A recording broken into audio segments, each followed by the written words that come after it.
Now, back to this weekend, and I had a really lovely weekend wandering around, as I say, many different aspects of Somerset, really. Sunday I went to the Shepton Show, or the Midsummer Show, to look at the prize-winning tomatoes and a bit of ferret racing and looking at the beans and the horses. And then on Saturday I went to the Off-Grid Festival on Fernhill Farm, which is tucked in the Mendips near Burrington Combe.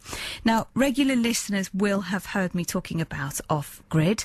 Lots of other people talking about it as well. But it's an interesting little festival. It's more like a movement, really. It's a chance for like-minded souls to get together to explore further ways of reducing our carbon footprint and living sustainably without plugging into the grid, other ways of creating all the other sources that we need.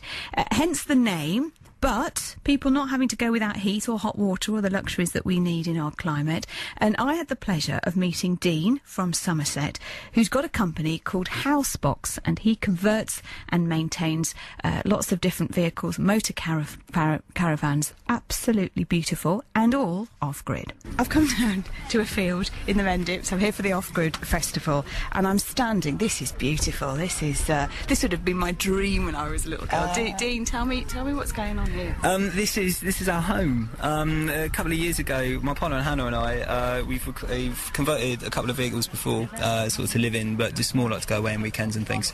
A couple of years ago, we were living in rented accommodation, and the costs were relatively low, but we were still working full time. At the end of the month, we had no money left to do anything, and essentially one day we'd love to build our own home, like our own little nest, and raise a little family in it.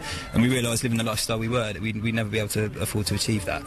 So what we want to do is to downscale and to live in a vehicle again, but we want to do it a little bit differently and incorporate a lot of new technologies and new cutting-edge things to enable us to afford all the luxuries that we would have in a home and have it in a little mobile setting.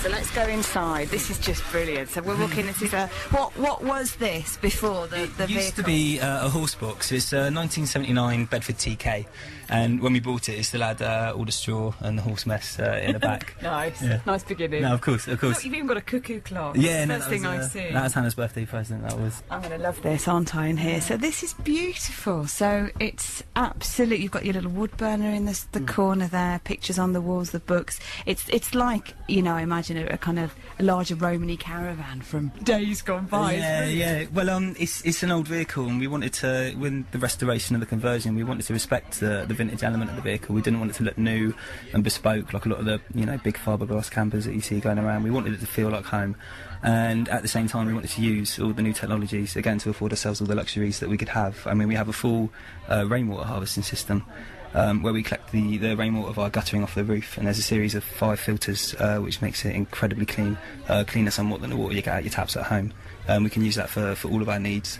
We've also got a full solar system, and we can use all the appliances that we would in a home without spending the earth, and be completely self-sufficient in that aspect as well. So what appliances have you got? You've got your stove there, proper stove, exactly the same as the one in my kitchen. It's a Range Master, actually, Elise. Okay. It's probably the poshest stove I've ever had. All right, perhaps mine isn't quite that posh. On top of that, we've got quite a loud sound system. I'm also a DJ, so that was one of my things that I really, really wanted.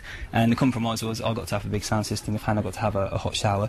Fair enough. Yeah, so that's something else that we got.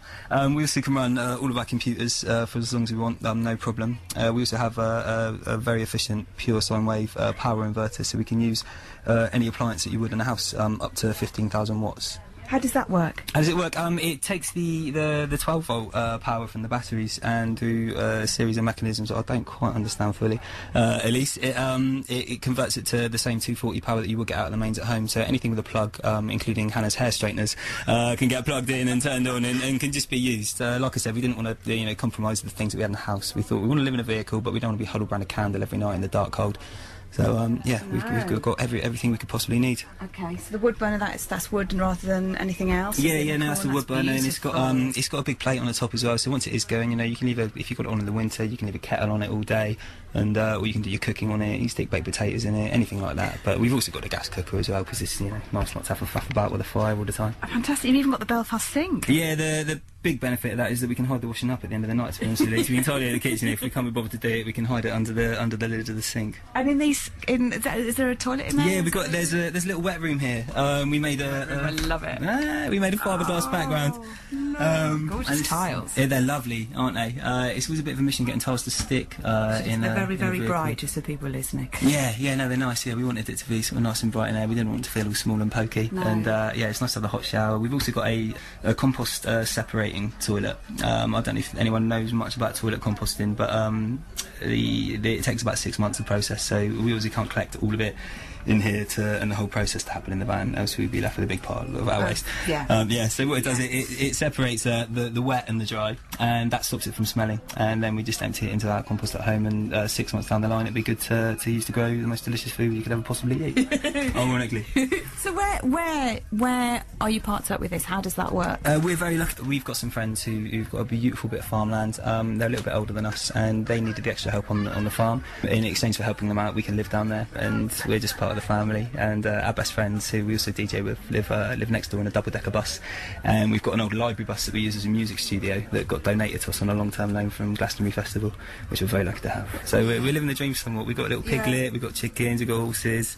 It's lovely, Elise. Every morning I wake up and I pinch myself because I live in paradise and it hardly costs me a penny. So where's the solar? The solar panels, we've two 80-watt PV solar panels on the roof. They're the slightly more modern type. They're monocrystalline silicon cells which produce electricity even in any sort of daylight. The older solar panels, you have to have direct UV sunlight on them to generate anything, but with these ones, even in the winter months, we can generate a few amps of electric to charge the batteries and keep all the important things going. Are you still in Somerset? We are still in Somerset, yeah. No, I love Somerset. We do like travelling about and mooching about, but it feels like home, you know what I mean? Yeah. And yeah, it's nice. I always come back here. I think there's an invisible bungee cord around us. And all of your knowledge, because I mean, I met you. Turns out I didn't know that it was you here today. But I met you a few years ago. You weren't living that lifestyle then, necessarily. No, not at all. I mean, I've always loved the idea of living in a vehicle. I used to surf a lot when I was really young, and when I was 14, I had a dream of just sticking a mattress in a van and just travelling about and having that freedom that affords you. And since then, I've had a few different motorhomes and converted vehicles for myself and for friends. And this time around, Hannah and I just decided we wanted to do it properly. And the reason we're here and we're open up this weekend is A, to show people the technology, but B, to sort of dispel the myth that if you do live this kind of lifestyle that you have to be, really scrimping on the luxuries that you have. I mean, we have everything here that we could have had in a house, and all that took is a little bit of careful planning, so lots of hard work and research and good design. Do you get anybody doing the whole, you should be paying taxes and you're not, what happens to council tax and all that? Oh goodness, no, not at all. To be honest with you, I think we haven't really, I've been doing this for years, we've not experienced any prejudice. And I mean, we both work full-time jobs, we pay VAT on everything that we get, all the money we earn, we pay our taxes on. We're contributing to the system as much as anyone else. But not taking from any of the grid? No, there you go. So yeah, we're sort of doing it for ourselves really. We're trying to live as independently as possible and to have as low a carbon footprint as we can, because it's a fragile earth and we've all got a responsibility to look after it, and we're just trying to do our little bit. What do you do for work? I actually do this. Oh. I do conversions. I do bits of conversions that people are a bit scared of. Things like fitting wood burners in the electrics can be very daunting for some people, and obviously if not done improperly or under bad advice, it can be incredibly unsafe. So I normally get called in a consultancy role to sort of help people with that. Fantastic. Yeah. Thank you for showing me around. No, Elise, my pleasure. Thanks for having us. I tell you, it's absolutely beautiful for people like me who kind of grew up on, not actually on, but watching things like, the Waltons' Little House on the Prairie. It's the most beautifully done out house. It's on wheels, obviously, because it's an old horse box. It's just great. That's Dean Crago.